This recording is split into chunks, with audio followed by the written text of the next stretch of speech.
Hi everyone, I'm Marbozir and welcome back to another episode of Civilization 5 single player versus multiplayer discussion with FilthyRobot. Hey guys, I'm FilthyRobot, excited to be here again.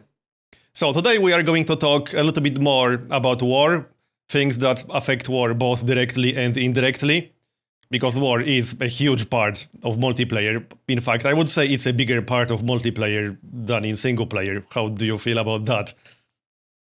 I've played single player games where I've never gone to war or gone to war only very shortly, but I've never played a multiplayer game where there's not war at least some point or concede because of that. Yeah, pretty much. Yeah. So the game we're going to use as kind of a background for our discussion is, you can talk about that a bit more, I guess, because I don't know this. Sure. This was a game I played fair while ago. It was a game with a number of players who were known to me, and it was a pretty heavy war game. There's a lot of medieval era war from my perspective, and then a lot of info era war from my perspective. So, good game to talk about war. So, this was a pretty good start already, I can see. We're not really going to talk about the basics, but I actually wanted to talk a bit about production and how that affects war. This is immediately a really damn good start because you have salt, even though it's not grassland salt, but it's salt nonetheless. That's funny. Do you prefer grassland salt to plain salt? Well, I suppose it doesn't really make a difference. It's bad if it's desert salt. Yeah, but desert otherwise, salt sucks. they are both good. Yeah. Actually, plain salt is probably the most powerful resource I think you can start with. So this was a good start. So I actually feel that production as a whole is way more important in multiplayer, because in single player it's kind of like, you will be behind in total production compared to the AI. At least earlier into the game, is just how the game is set up, and you kind of have to overcome that. But in multiplayer, if you fall behind in total production, you either need to have a really damn good plan how to overcome that, or you just lose, because an AI can't optimize having 3 times higher production than yours, but a human player will obviously do that. I certainly think production is a very important part of the game. It's probably production, growth, and science are probably the 3 big critical parts for multiplayer. As they're similar, I think, in single player, but probably a little bit more clear in multiplayer because you're directly competing with other players of a similar start location or a similar start value. So, yeah. Do you feel you can actually overcome falling behind in production significantly? Yeah, you're probably not going to be able to be. What you need to be is competitive in production. You don't have to be the top production. You don't have to be, even within a couple percentage points or 10 or 15%, but you have to be competitive enough. And that means either a good amount of production yourself, or excellent choke points, or much better technology, or something that's going to even up that gap. Because all things equal, the person with the most hammers wins, right? So you did have a chance to play a single player DT a bit, right? Yes, a couple games.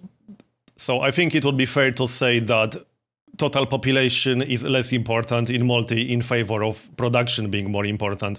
Would you agree with that? I don't think I'm experienced enough to say the single player aspect of it, how important total population is. I didn't find my total population to be all that significant in single player. I just found that if I did pretty standard technology things, I'd just eventually out-tech the AI.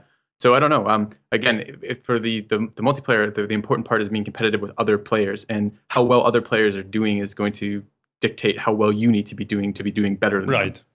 Yeah. So since we're going to talk about war, and we already started talking about production, let's talk a bit about wonders and which wonders affect war in a significant way, because that's actually one of the biggest differences between multi and single player. In single player on data, you just can't go for a lot of wonders. You won't be able to get them. But in multi, everything is a fair shot. So which wonders do you think are most important for people who go for domination in multi? Their Great Wall is probably the single most important military wonder out there. Yeah, probably the most game-breaking. Oh yeah, it's unbelievably powerful. The ability to limit your opponent's mobility is just so strong. And there's one point I want to stress, because not everyone might realize this. The Great Wall gets obsolete with dynamite, but it gets obsolete when you research dynamite, the person who owns the Great Wall. It's not obsoleted by someone else owning dynamite. So you can kind of delay that point indefinitely, especially since I'm jumping around topics a bit here, but artillery isn't as important in multi, right? Yeah, and I mean, to get to research labs, you don't have to research dynamite. So you can go straight to research labs and still have the Great Wall bonus. despite the fact that other players might be at dynamite or might be at cavalry or something. It doesn't matter because the Great Wall is still going to be active, and it's so powerful. So I think Great Wall is up there. What other ones are important for single player domination, would you say, if any? For single player, well, I always like having Brandenburg Gate, especially since I like mid and late game. I imagine that's less important in multi because the game will maybe not be decided by that point, but almost decided. Actually, probably Brandenburg is one of the premier wonders in the late game, just because we've had some conversations offline about this, and I think we'll get around to that a little bit later today as we're talking about. Is it like a wonder that will give you that final push to win? No, not so much. It's that late game promotion stacking is actually possible in multiplayer, but it's not possible in the early game. So late game, having units that are created with lots of promotions is really valuable. Things like bombers, things like infantry with cover. This type of stuff is really important. So I imagine one of the number one strategies with Brandenburg would be to stack it with heroic epic. Yeah, and Alhambra if you can. Yeah. Oh yeah, that's another very competitive wonder. I almost never get a chance to build that one in single Alhambra. The AI... it's so broken in multiplayer. One of the things you can do with Alhambra is if you have Alhambra and Brandenburg, and I can't remember if you require autocracy or not right now off the top of my head, but you can, with all of those, you can start with paratroopers or XCOM that start with Blitz, and that means they can attack the turn they're deployed. Yeah, which that's is quite broken. Super strong. So, yeah. No, and then all you have to do is bomb someone's city to 0 and drop an XCOM, and they can't stop it except by surrounding their city, and that becomes extremely powerful. So. Yeah. So what's actually going on in this game? I think it's a reload. You might want to skip forward a little bit. Go. So was this a game with an early war or not necessarily? With an early war, the war in this game came at the medieval era, so it's going to be actually a couple videos ahead of this. If you want to skip to the war, we can talk about that, or we can keep talking about war in general. I think this has been a fairly interesting conversation. Let's talk a little bit about early game still, because even if you don't go on the offensive early on, you still need to have good defenses. So how do you go about that? How many units do you recruit? How do you prepare your defenses in a standard game to make sure your neighbor won't just conquer you? Sure. Probably the most important part of avoiding being conquered by your neighbor is the demographic screen. In Deity, from my limited experience with Deity, I pretty much feel like I have to build units early, always, regardless, because the AI is going to come kill me if I don't have decent amounts of units. With humans, it's a little bit different. Sometimes they might come kill you if you don't have any units, but sometimes they might be concentrated on other things. So paying attention to the demographic screen is going to let me see how my neighbors are doing militarily. If I need to build more units, or if the average military score is quite high, then I'm going to want to keep producing units. If the average military score is quite low and I'm near the top of it, I may just be fine with the units I have and be able to concentrate more on infrastructure. But at the same time, in multi, you can't beat an army that's 5 times your size because the human player is not as stupid as the AI. No, unless you have an extremely defensive position, maybe then, but... Yes, exactly. So yes, I mean, standing troops are important, but I mean, standing troops have a lot of problems with them. They cost a lot of upkeep. They aggravate your neighbors. You need to have spent the time to have built them as opposed to building other things. So I mean, I guess one of the ways you could look at it is the more you have to invest in military and the earlier you have to do that, the worse off you are. Because the threat in multiplayer is always, yes, you can be killed by your neighbor, and that's part of the threat. But the other part of the threat is somewhere on the other side of the world, there's somebody with a nice city with mountains. He probably has isolation, a really good relationship with his neighbors. So he's teching. So always in the background of my mind when I'm playing multiplayer is, how am I going to compete with those players who are not immediately near me, who have that ability to just sim city? So how big infrastructure. How big of a disadvantage would it be to start kind of in the middle of Pangaea with no mountains, no choke points around you, just a lot of open terrain? You would be in a very disadvantaged position there. It's scary being in the middle of the map. It's always scary being in the middle of the map. Yeah. And the other thing that might happen is, even if you're in the middle of the map and you think, wow, I'll kill one of my neighbors and then I'll have a corner of the map to myself, as you're doing that, one of your other neighbors may kill you as you're doing, or attack you while you're doing that. Because they don't want you getting stronger. So it makes perfect sense from their perspective to keep you down as much as they can. So. Yeah. No.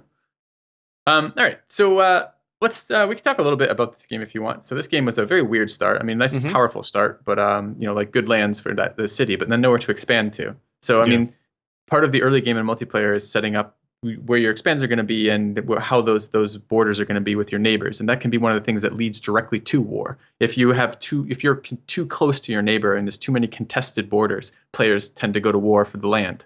And that's part of what happens in this game is because I'm so far away from any place where I can actually expand that I have to move very, very far away to plant my initial expands.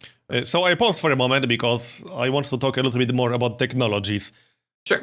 What are some of the more important tech timings that you consider? Which technologies do you think are most important in multi? Because like in single player, you can ignore a lot of the military techs and go beeline for things like philosophy, education, and so on. In multiplayer, I imagine you just can't ignore military techs because you will get killed. Depending on your location, if you have a vulnerable capital or a vulnerable set of cities, it's going to be pretty important in the early game. The military unit that matters the most is the chariot archer. Yeah. And I know this is different. Let's talk. I mean, so tell me why for you. You've said in the past to me that you don't much care for the chariot archer. Yeah. For tell me, me why. When I play single player against the AI, one of the most powerful ways to win against the AI is by stacking promotions. And one of the main reasons I don't use the chariot archer much is because he upgrades to melee units. So you can't start building up these promotions. If you build archers, they can build up their promotions all the way from composite bombmen to crossbowmen to Gatling guns later. It's pretty easy to get +1 range and logistics by the time you reach Gatling guns. So Nice. crossbowmen with +1 range and logistics will be very powerful. And then Gatling guns with 2-tile range and logistics will also be very powerful. And this kind of thing is pretty much impossible to do in multi. But it's one of the easiest ways, one of the main ways to win against the AI. Because the logistics promotion is just so broken. In multiplayer, it's almost impossible to keep units alive long enough to get that level of promotions. So mostly you're going to see at the max 2 or 3 times leveled units in multiplayer because there's not going to be any chance for them to stay alive. So the chariot archer is really important. The chariot's really important because it is essentially compo level strength. Like it's one strength lower than a composite bow, but it's much cheaper to produce, and it's much faster, much more mobile. And this is also what makes Alhambra and Brandenburg Gate combo so overpowered. You will get the kind of experience that you normally can't get. Yes, exactly. And because they're wonders, only one person can get each of those wonders. So yes, it becomes very, very powerful. It's one of the other reasons why Zulu is so good in the late game in multiplayer, because they can get 3 promotions for 3 promotion buildings, which every other Civ can't do that. So that's very, very powerful as well. So other than chariot archers, which units do you use for defense? Because, chariot archers can only last so long. Early game chariot archer. I mean, the way it works is chariots are better than compos on offense. Compos are not, they're okay on defense because compos get a terrain bonus when they're shot at. So if you have a compo on a hill, it gets the 25% bonus from terrain, whereas a chariot archer doesn't get any terrain bonuses for defense, only on offense. So there's some benefit to building something like a composite bow on defense. Other than that, in the early game, you do want some blocker units. Spearmen are okay blocker units, not great blocker units, but they're okay for holding a position. And then horsemen are only very useful at the very early game for capturing cities, to just be out of range, having melee out of range of the city when you're trying to capture it. They're a bit fragile in the early game for things like that. As the game progresses a little bit, and you enter into the kind of medieval eras, crossbows are king. They're a very, very powerful ranged unit that does a lot of damage. And there's no chariot equivalent in the medieval era unless you're playing, the really, really powerful civs like Arabia or Mongolia, right? And then knights become something in the medieval era because knights are actually a decent counter to crossbows on defense, not so good on offense, but they're okay on offense. If you have a road system, it's much easier to utilize knights efficiently. You don't actually see too many melee units besides knights in the medieval era being all that useful. Pikemen are okay for holding positions. Longswordsmen don't tend to be tech too very often. Steel tends to be a pretty late tech. Unless you're Shaka. Yes. Unless you're Shaka or there's some civs with decent bonuses at steel, but most civs are not that way. So actually, let's talk about unique units a bit. Which unique units do you consider to be the most powerful? Not just at this stage of the game, but in general. I mean, some of them will obviously overlap with single player, but maybe not all of them, I think. I think there's an interesting way of looking at it too. In multiplayer, the earlier your unique unit comes out, generally the better it is. It's not a hard and fast rule, but in general, that's a pretty good way of looking at it. So for example, Greece has 2 early game unique units that are amazing in multiplayer. But in single player, I don't think that's going to be quite as useful because the AI already starts so far ahead that I don't think you're going to have a lot of use for things like hoplites, right? Like spearmen, probably not going to be that useful for you. And what about something like, let's say, the Aztecs? The Aztec unique unit, that's okay. It's unfortunately it's a melee unit, right? And it's not a Yeah. it's not a stronger melee unit. It doesn't have more combat strength. It just has an ability for attacking that gives you healing. And unfortunately, you're not going to be in multiplayer. You're not going to be doing a lot of attacking with melee units like that because they're gonna. If you do that, they're going to die. You spend a lot of time with melee units such as the warrior or the swordsman. They spend a lot of time fortified, is what they tend to spend time doing. So the Aztec unique unit, not so good. Truly though, the most powerful units are. So early game units are good, but in multiplayer, the ones that are probably the absolute most powerful are the medieval era military units: the Chukanu, the longbow, the Keshik, the camel archer, the Impi. These things are probably the overall most powerful unique units in the game. And the reason for that is medieval tends to be one of the most forgiving times of the game to go to war. So crossbows are strong enough relative to city strength, and they're around for long enough periods of time. They're around for all of the medieval, most of the Renaissance, and even into a little bit of the industrial, right? Where crossbows are still the best range unit out there. So you have a lot of time with those type of units to actually go to war and take land and make your empire better. So, since we already talked about wonders, what about wonders like the Red Fort, for example? Is that something people ever bother with? Is that an important wonder at all?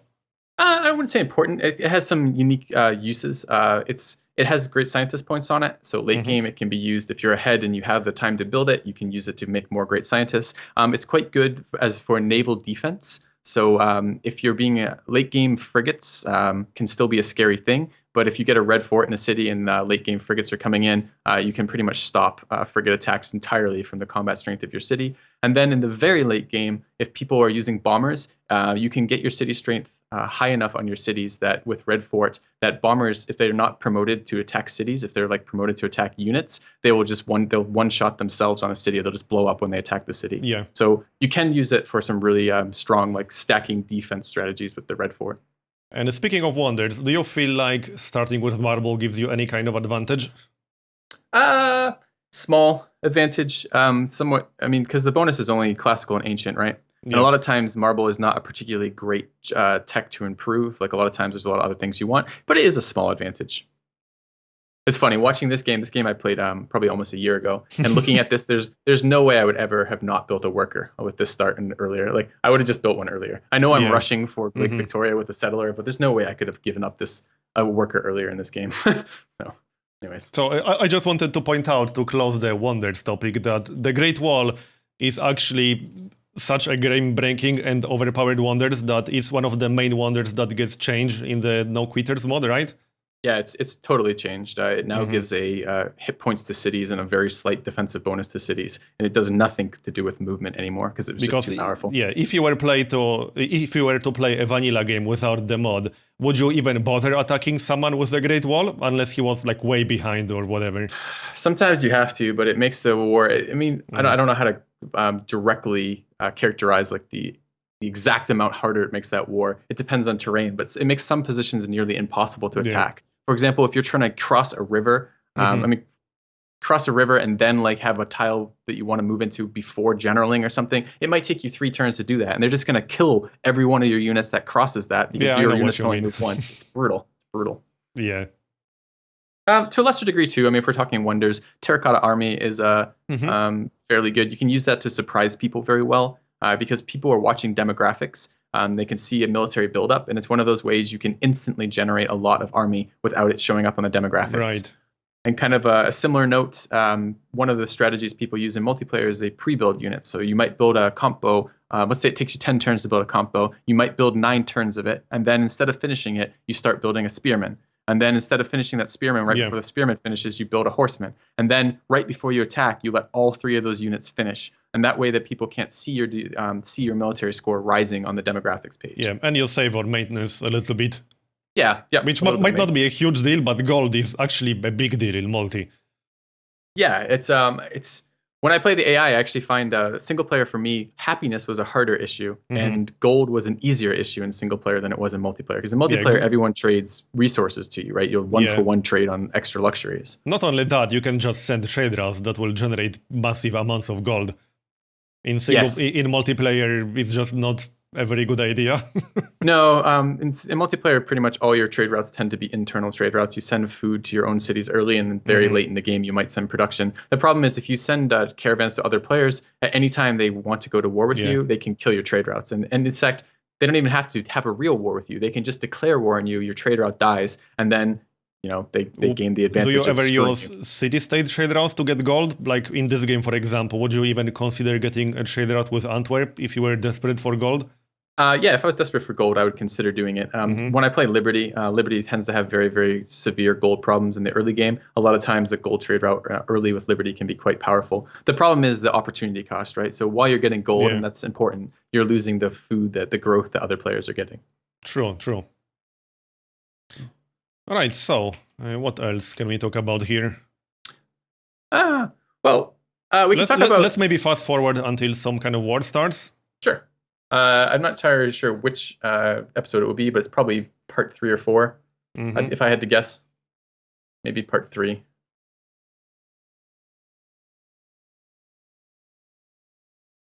Yeah, right. So that's it. I mean, we could talk about this, right? Yeah, so, okay. Yeah, right there, right? Look at that city. So yeah, that's pretty aggressive.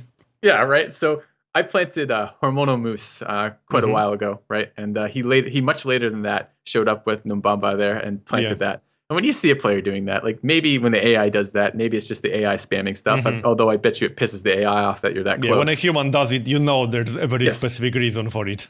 That's not a friendly plant. And the fact that it lasted this long before war is just because this is a million miles away from me. I have no desire to attack into him, but I know sooner or later he's going to be attacking into me with that position because there's no reason to settle something like that otherwise. Yeah, especially as Shaka with imps, you want to take advantage of that unit while you can. Yes.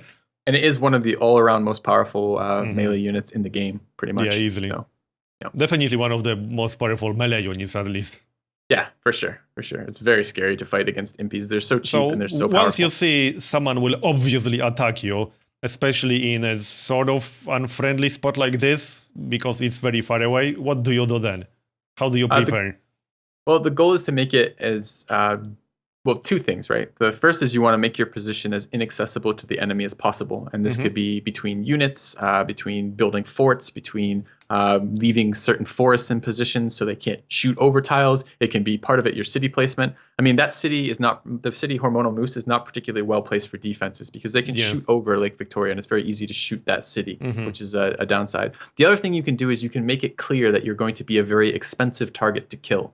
So if you have top hammers, that generally can deter players from attacking you. If you have top standing military, that can be something that deters players from attacking you. And if you have a lot of, if it's clear that you're not going to be an easy conquest, you might scare people off of attacking you because they don't want to come after a target that's going to cost them the game to attack, right? So if a war drags out indefinitely, the players who aren't at war are going to win a science victory, essentially, right? They're going to be teching while you're spending all your resources building military. So here's another question, because we talked a little bit about off camera, how important generals and citadels are in the game. They are extremely important for war. Do you ever grab the first general from the honor policy just to use him for a defensive citadel in a situation like this? Do people do that at all? Yes. Honor is picked up as a secondary policy often for the plan of going to war because that extra general is actually quite impactful. I don't tend to plant defensive citadels unless it's very desperate, because long-term... What about this situation right here? So the thing about that situation right there is, where would you think about putting a defensive citadel, just out of curiosity? Yeah, this one would be actually very hard, because if you plant it to the south of Lake Victoria, he can attack from the north. If you plant it to the north, he can attack from the south. That's part of it. That's certainly one consideration that is a problem. The other problem that I see for me is that if I plant a citadel, it's very easy for him to plant a citadel and take my citadel. Yeah, that's and the last thing I want him to have is a citadel touching my city. Yeah. Or 2 citadels, exactly, right? So, and this is one of the things that really sucks when you're fighting against 2 different players, is they get, they are getting, their generals are going to be cheaper than your generals because they only have to reach the first tier of generals each, right? Yeah, true. So it becomes a problem when you're fighting multiple players that you don't get as generals as quickly as the 2 of them combined to get generals. In other words, a defensive citadel can backfire really badly. Yeah, because then they'll counter citadel it and they'll steal your citadel, and then you're in a lot of trouble. So I prefer to counterplant. However, if he didn't have a city close to your border, would you consider it then? certainly that's a better position to do it in if there's not close borders. A lot of times players though, if they're planning on attacking someone who's far enough away that their borders aren't close enough to extend with citadels, is they'll often bring a settler and plant it 4 tiles away from your city, specifically so they have a position to heal from, to have the city shot from, and to general in from. So this is actually a very common tactic. Is that what you're saying? Just planting a city next to whoever you're planning to attack? Yep, and often, this one, he actually did SimCity for a little while. It wouldn't have been uncommon to see him plant the city at 1 population and then attack immediately after that. Instead of letting that city grow as much as it was. I'm actually most surprised that a city that was planted pretty much for the sole purpose of taking your city grew to 11 population. Yeah, well, look at that terrain, right? It's all civil service, plains, rivers. Yeah, a lot of food there. So, yeah. So if you skip ahead a little bit, I think we can maybe talk a little bit about the war that happens here. I'm not sure if it's the end of this part or the beginning, sometime during the next part. Oh, it starts here. So this was actually one of, if I don't know about you, I mean, I can think of worse combinations than this, but this is one of the top nastiest combinations I've fought, like as a combined effort. Yeah, right? Impies and Longbowmen. I agree. Impies and Longbowmen. That's so nasty. That's a nasty combo. Yep. So, I mean, how do you defend a position like this? Well, you can't defend the city itself. There's too many tiles that can shoot that city, especially with longbows, right? Yeah, so there's too much open terrain as well. Yep. So the only way you can actually defend the city is you have to defend the points that they can capture the city from. So I have to defend that tile where the knight is and the tile where the pikeman is. That's how you defend the city. Because I can't clear out all the ranged units repeatedly. So it becomes a war over basically 2 tiles as a way to you have to deny him access basically to your city. Yeah, exactly. And luckily, I mean, in this position, I was America, and America has quite a decent unique unit here, which is the oh my God, what's the name of Minutemen? Yes, thank you. And the Minutemen is good because it with an armory, because it starts with the drill promotion. With an armory, it can come out with 2 cover promotions right out of the gate, and that makes it a very resilient unit dealing with an opponent's damage. So, do you think that actually made a big difference here? Because I would imagine it did. Yeah, I think it probably was, yes, one of the deciding factors of this game for me was actually that unique unit here, because it gave me something that I could throw into that blocking position and actually have it live a little bit. And you can see, like, I don't know if this is something you do when you fight the AI or not. When I go to war, I throw down roads everywhere because mobility is very, very important. And being able to put units, being able to complete kill enemy units is very important, and also being able to reinforce positions quickly is very, very important. So you can see, like, if you look at the tiles. Oh, yeah, everywhere. And I know we've talked about this off stream before, but or off video before. For you, like you sometimes look at the games and you go, man, like you guys go so negative in gold, and that would just be never something you do in single player. Yeah, that's pretty crazy for me. Yeah, and that hasn't happened here. But like, I mean, for us, the mentality is this, right? You can't win a game if you're dead. Yeah, that's true. So like first and foremost, you have to survive what's coming after you, and after you've survived it, then you can think about. But I mean, I imagine you still have to be careful, because if you lost too much science from going into negative gold, you will fall behind in techs, and if you fall too many tiers behind, then some unit types will just roll over you. Yeah, that's absolutely true, and more scary than that, because if I'm negative gold defending against a player, it's pretty likely they're negative gold too, right? Because it's just the number of units and roads that are going to be. But the biggest problem is the other players in this game, because right now England and Zulu are at war with me, and I'm spending all of my resources trying to survive that. But someone like the Maya is just sitting there teching away, and that's terrifying, because he doesn't have any of the negative gold benefits. He doesn't have to build 1 million units. He's not trading units every single turn, and that's part of the scary bit, right?